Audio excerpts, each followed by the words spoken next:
Hello, everybody, and welcome back to the TK423 podcast. And what we have cooking today is something I'd expect to be cooking in these Star Wars rankings is a tie. A tie at rank number 8. So rank number 9 goes out the window, and we have two films at rank number 8. Let's get into it. So what I told you was true, from a certain point of view. So, coming in at rank number 8, we have two films, right? The first one is Solo, A Star Wars Story. Okay? And I've seen this film countless times. I recently, yesterday, had to rewatch it, as well as this second film, really to try and rank one ahead of the other, but I couldn't do it. I just couldn't. So, Solo Star Wars Story starts out with Han Solo becoming Han Solo, right? He's on Corellia trying to get away with Kira, and he gets away. Kira doesn't.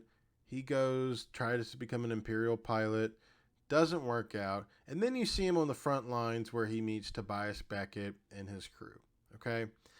And right off the bat, you see very similar mannerisms and quirky tendencies from Alden's Han Solo comparing to Harrison Ford's Han Solo.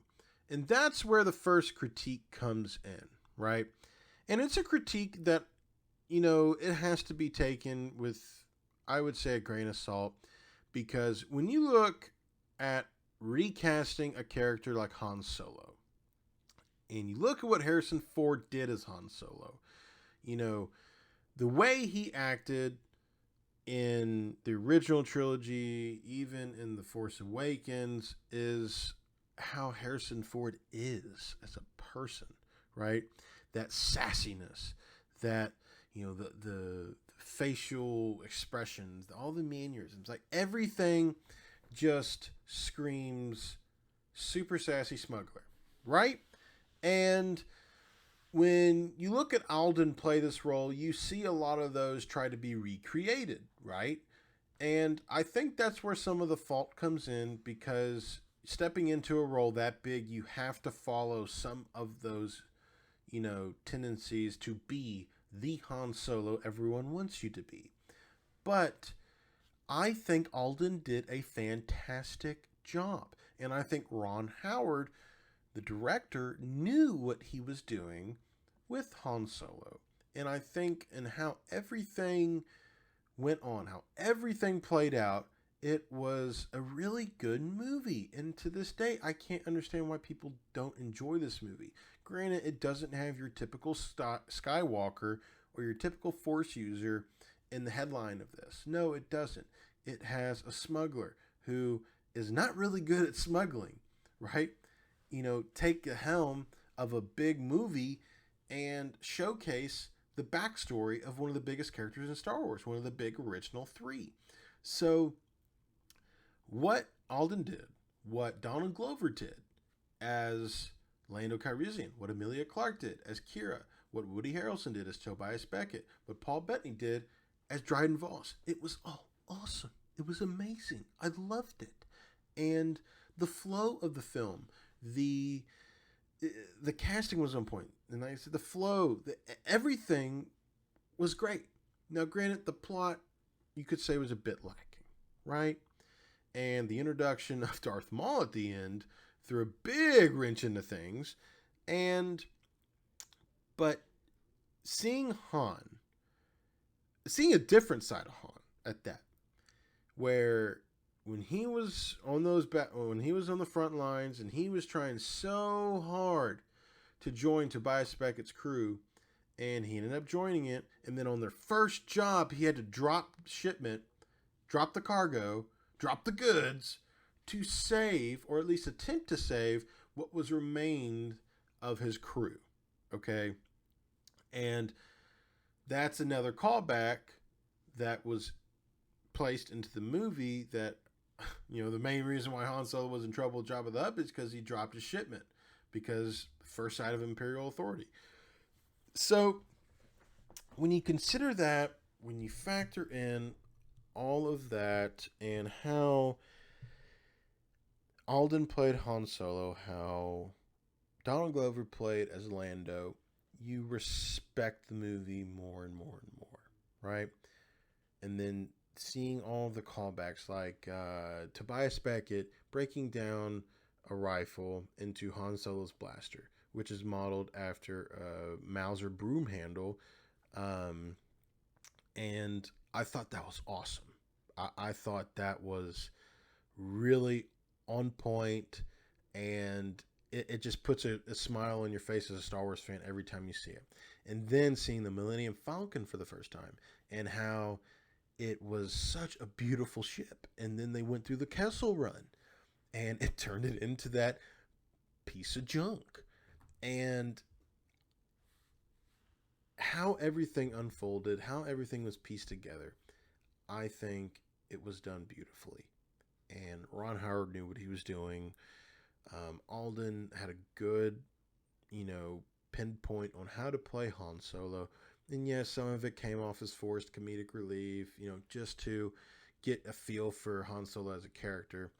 But if you think back to his Han Solo in A New Hope, right?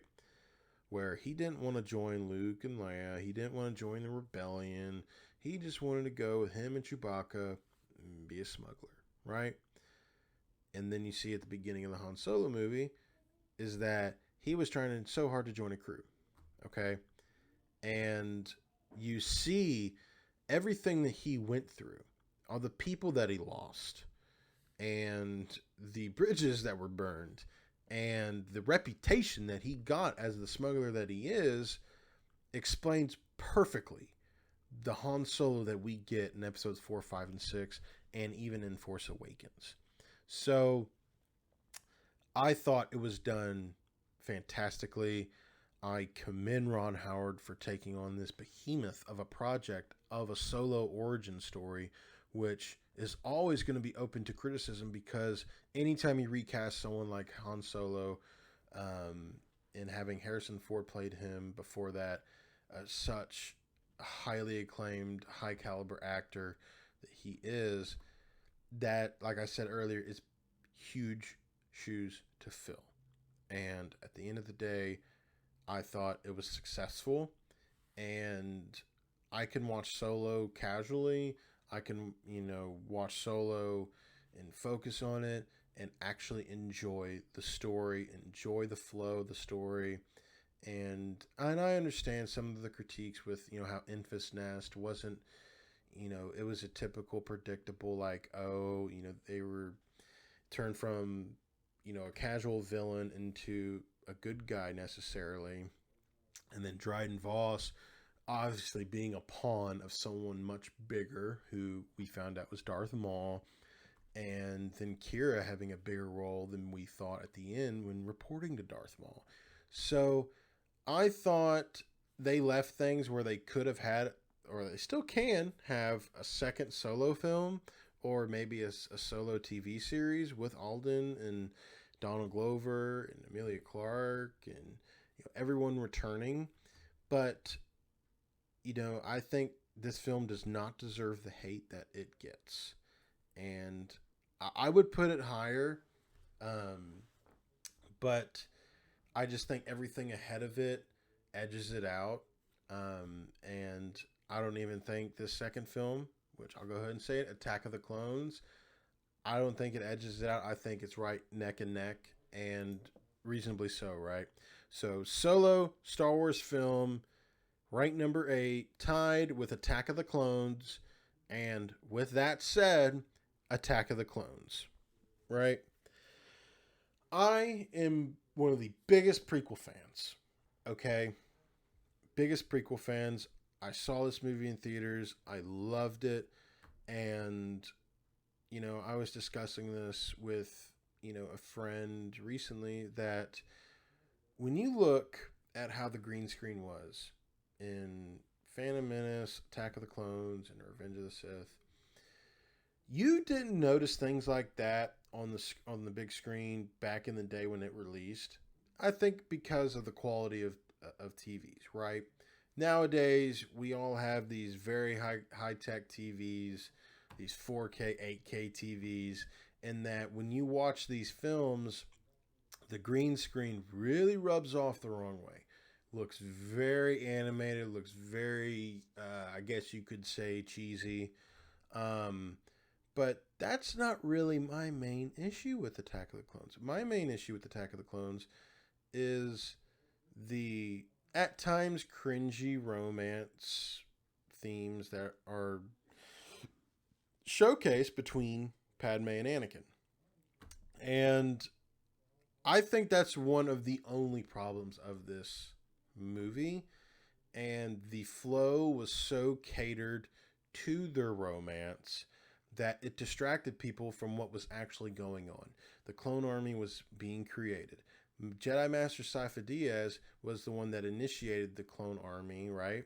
And then Count Dooku betrayed and killed Sifo Dyas, took over the ownership of the clone army, and took Jango Fett under his wing.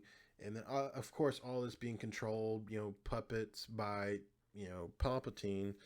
Um, but, you know, that alone was a very integral part of the entire Star Wars story, right? Of the Skywalker saga.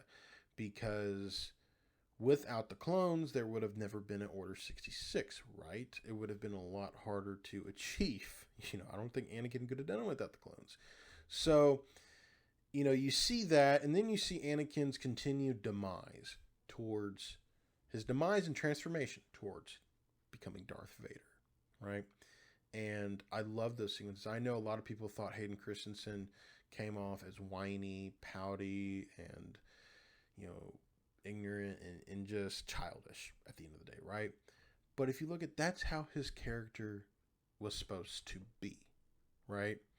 He has all of this natural raw power, and Obi-Wan is struggling to train him to become that perfect Jedi, right? Because Obi-Wan strictly followed, the order. That's how he got onto the council. Now, granted, this is minus, the Duchess Satine incident where he fell in love with Duchess, right? And so, but when you look at Anakin in Attack of the Clones, and you look at Anakin in the Clone Wars, and you look at Anakin in Revenge of the Sith, and you see his progression, you understand why he was the way he was in Attack of the Clones. Okay? And I have no problem with that. I feel like it was part of his progression, and even then, while he had all of that raw power, all of the skills that he had, all of the training that he had up to that point with Obi-Wan and the rest of the Jedi, and being around that, he still got clapped by Count Dooku at the end, and rightfully so. Count Dooku is highly acclaimed Sith Lord who, we recently found out through the new animated series Tales of the Jedi that he had turned to the dark side a lot more recent than we all thought, right?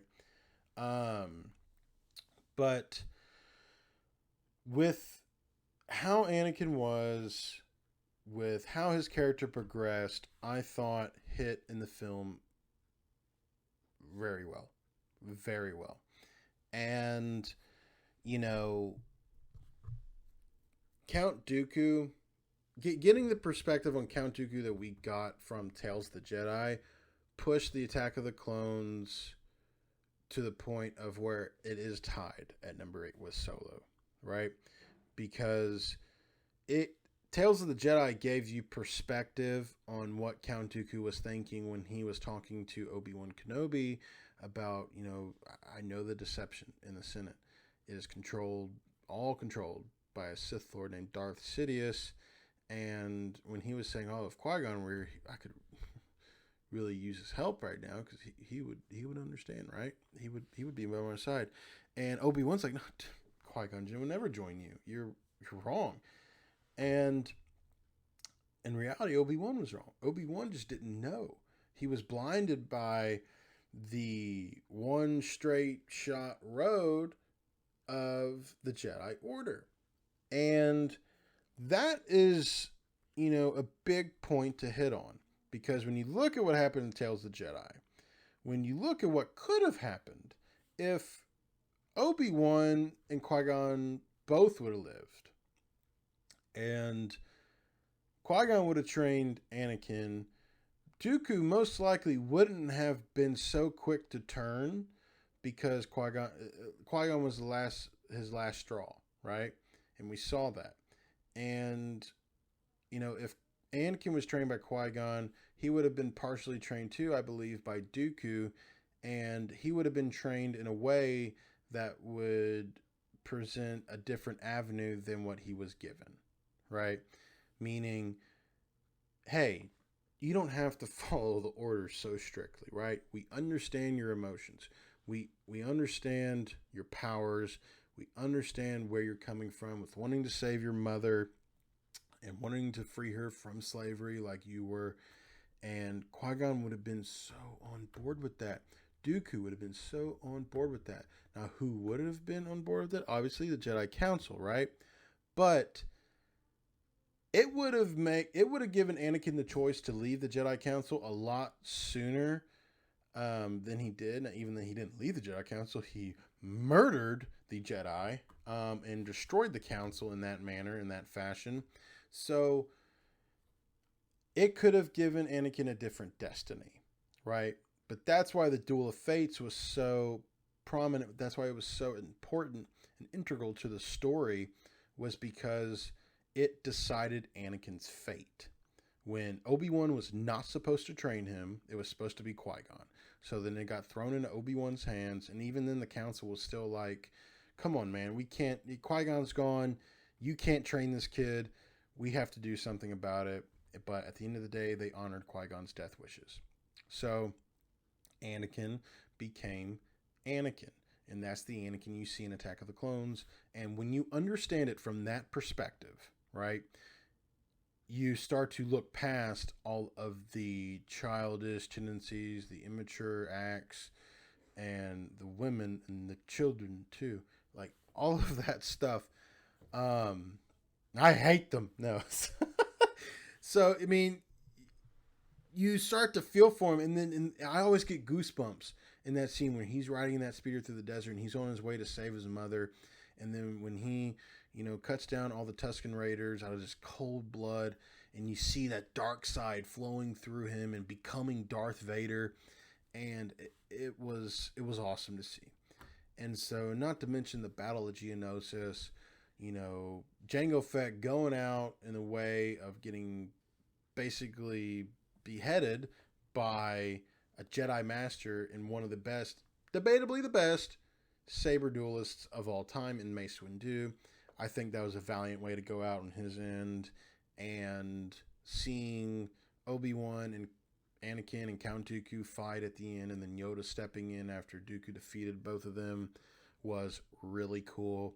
And then obviously at the very end, seeing Padme and Anakin getting married. But Attack of the Clones, Solo, A Star Wars Story, tied for rank number 8. And I guess we'll see in the next video what's at rank number 7. Stay tuned. Thank you for tuning in. I thought this was a really good addition to the rankings. It definitely threw a wrench into things, it being a tie. But I think it was a necessary tie. So let me know what you think, whether you agree or disagree, down in the comments below. And always like and subscribe. And may the Force be with you.